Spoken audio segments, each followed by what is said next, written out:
Ni una pila agotada, ni una pila nueva de 1,5 voltios pueden encender un LED, ya que para ello se necesitan alrededor de 2,5 voltios. Con un multímetro vemos que el voltaje de la pila es de 1,5 voltios y el de la agotada 0,773 voltios. Y sí, cuando una pila decimos que está agotada, en realidad todavía contiene energía. Esto es un ladrón de julios. Como veis, consta tan solo de una bobina, una resistencia y un transistor. Y lo que hace es drenar la energía remanente en la pila, en este caso agotada, y efectivamente logra encender el LED. Y si queréis, también dos. Los que me seguís en el canal sabéis que incluso en una ocasión hice una modificación al circuito que lograba encender lámparas de 220 voltios. Hoy analizaremos el ladrón de julios con un mini osciloscopio y haremos revelaciones que os van a sorprender. ¿Qué importancia tiene el valor de la resistencia y cómo es que el circuito te permite encender indistintamente dispositivos que requieren distintos voltajes, como si se adaptara automáticamente a lo que le conectas? Son cuestiones que desvelaremos a lo largo de este vídeo. Pero antes de empezar, me gustaría mandar un efusivo saludo a Dapcor, a John Jairo, a Ángel Caldera y a Alexander Castrillón. Muchas gracias de corazón por vuestro apoyo. Este osciloscopio es el modelo DS213 y podéis adquirirlo a un precio muy económico en Banggood. Os dejo el enlace y toda la información en la descripción. Se trata, como veis, de un mini osciloscopio portátil con unas características de lujo. Un ancho de banda de 15 MHz, quiere decir que puede detectar hasta señales de 15 MHz de frecuencia y hace un muestreo de 100 millones de muestras por segundo. Tiene 2 canales analógicos, 2 digitales y también incluye una salida para el generador de ondas que lleva incorporado. El modelo lleva también un cable USB para actualizar el firmware del osciloscopio y también para cargarlo. Se puede cargar con un simple cargador como los de móvil de 5 voltios.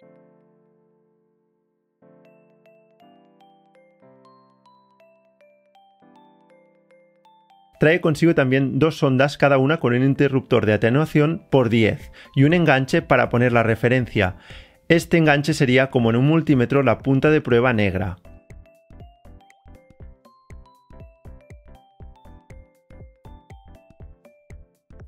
En caso de necesidad se puede extender añadiendo sencillamente un caimán. En lo que refiere a la funda para la punta de la sonda, que correspondería en un multímetro a la punta de prueba roja, hay que ajustarla bien para así poder conectarla al punto de circuito que deseamos medir. Para comprobar su fiabilidad lo vamos a someter a la dura prueba de analizar la señal de un ladrón de julios, que es una señal de alta frecuencia y a veces con algunas irregularidades.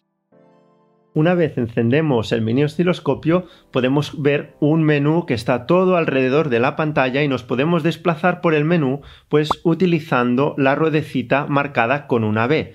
La ruedecita marcada con una A nos permite en cada una de las opciones del menú pues escoger aquella que busquemos. Vamos a ir comprendiendo a lo largo del vídeo cómo funciona este osciloscopio. Nada más añadiros que aquí podemos ver los 4 canales, uno con cada color, y en la parte de arriba también tenemos un menú para cada uno de los canales, marcados pues con el color correspondiente.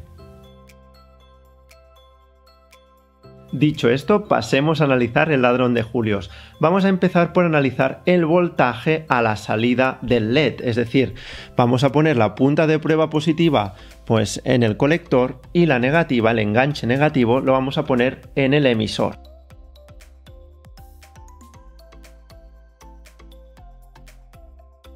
También os tengo que decir que el capuchón hay que intentar pues encajarlo y girarlo un poco que quede bien encajado, porque si no puede ser que no haya buena conexión y no recibamos la señal.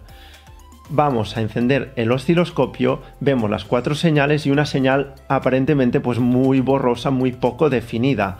porque lo primero que tenemos que hacer, pues como veis con la ruedecita me muevo por el menú y en cada uno de los otros canales pues voy poniendo con la ruedecita A pues la opción de no visualizar.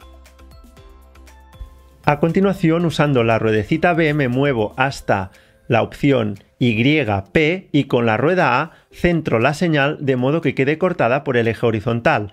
Eso hará que la señal quede congelada y se pueda analizar mejor. Con la ruedecita B ahora me muevo hacia la escala de tiempo y la bajo hasta que la lectura de la frecuencia se estabilice. En este caso a unos 190-200 kHz. Y ya veis que a 5 microsegundos la señal está muy clara. Luego me voy a la escala vertical que está en el menú del canal A y lo puedo ir cambiando. En este caso a 0,5 voltios me parece el valor más adecuado, es como luce mejor la señal, y estos 0,5 volts lo que significa es que entre dos líneas horizontales consecutivas pues hay este valor, hay un valor de 0,5 voltios.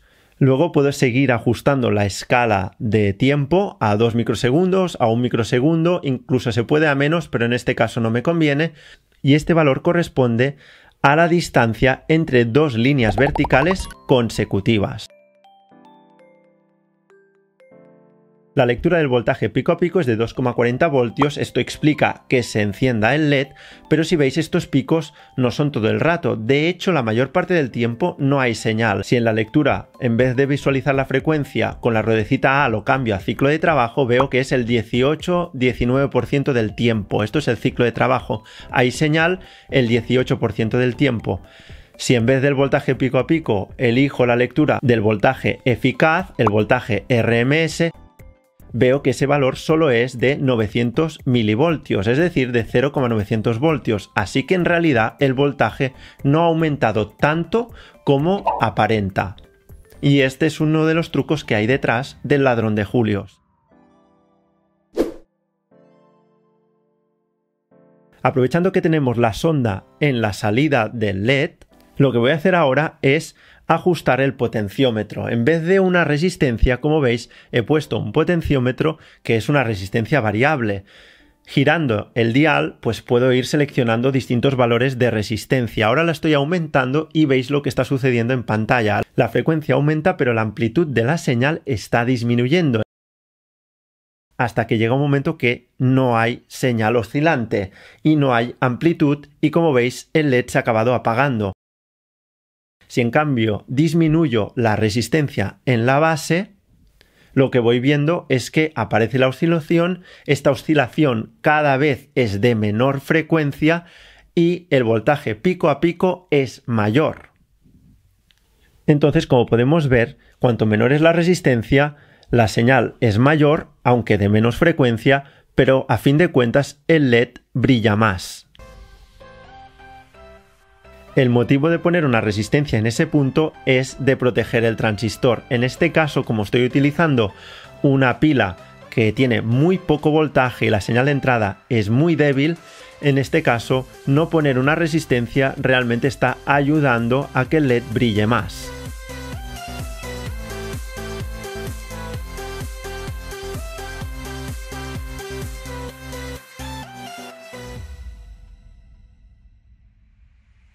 Y ya visto el efecto que tiene la resistencia en la base en este circuito, pues vamos a ver qué sucede si en vez de poner un LED, pues pongo dos. El segundo LED lo voy a poner también en serie y vemos que efectivamente también se enciende. Es algo que parece inexplicable porque si el LED rojo ya costaba un poco de encender, ahora ¿cómo es que se encienden los dos?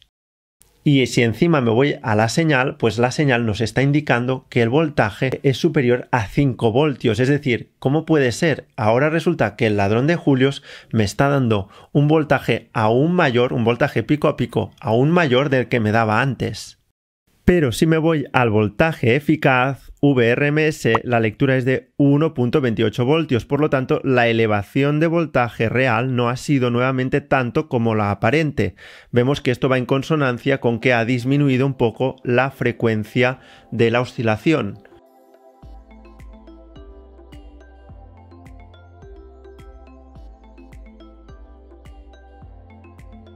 Pero no acaban aquí las sorpresas, porque ahora voy a añadir un tercer LED y la pregunta es, pues, si ya era muy difícil que encendiera 2, ahora 3, pues alguien podría pensar que no es posible, pero vemos que nuevamente se enciende sabiendo que al menos necesitamos 7 voltios para encender los LED y 9 para encenderlos plenamente.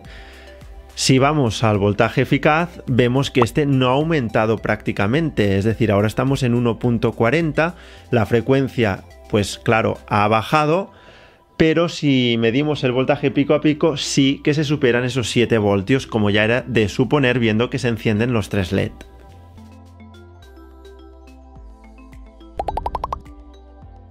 Y llegados a este punto podríamos preguntarnos, cuestionarnos cuál es el límite. ¿Dónde está el límite de esto? Pues para verlo lo que voy a hacer es medir la salida colector y emisor sin carga, es decir, voy a desconectar los 3 LED.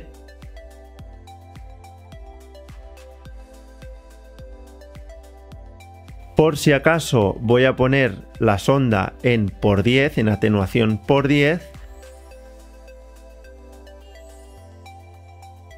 Y si miro las lecturas, pues veo que son unas señales muy irregulares, pero hay picos de 9 voltios. Esta lectura, como está atenuada 10 veces, hay que multiplicarla por 10. Ese es el margen que tiene esta batería de adaptación. Si yo ahora en vez de utilizar esta batería utilizo la de 1,5 voltios, pues vamos a ver qué es lo que sucede.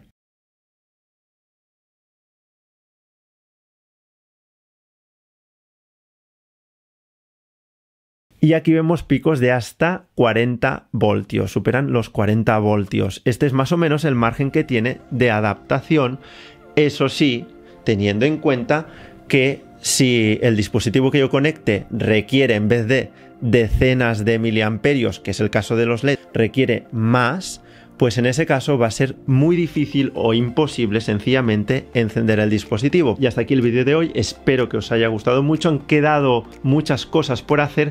Yo quería también pues hacer mediciones de corriente, que os las puedo enseñar en un próximo vídeo donde puedo explicar, por ejemplo, pues todo el funcionamiento paso por paso del ladrón de julios. Ya me lo dejáis en comentarios si queréis que haga más análisis del ladrón de julios. Y así podría enseñaros también otras funciones del osciloscopio, cómo medir corriente, cómo utilizar 2 canales a la vez, bueno, aunque eso no tiene mucho misterio, pero que podáis ver pues más funciones que tiene este maravilloso dispositivo, del que recordad os dejo el enlace de compra en la descripción. Y bueno, como decía, hasta aquí este vídeo, espero que os haya gustado mucho, ya sabéis, comentad, dejad un like y ya nos vemos próximamente.